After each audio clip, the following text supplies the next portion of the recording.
食乜？呢度咧，我哋就玩完呢度啊嚇，魷魚嶺嚇，魷魚嶺啊叫做。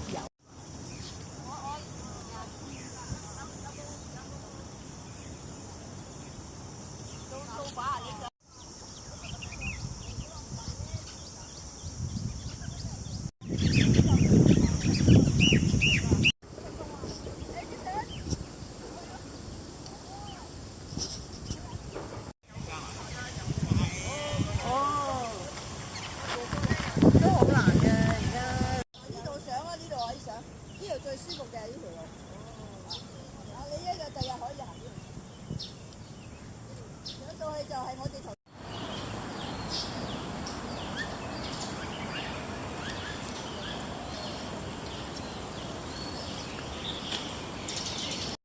佢就係過馬路啊，所以唉條友。嗱呢度好多草食啊，幾開心。所以冇啷啷聲嘅，平時聽。俾人拆晒啦，之前有㗎。係啊，呢度條晒嘅。係啊。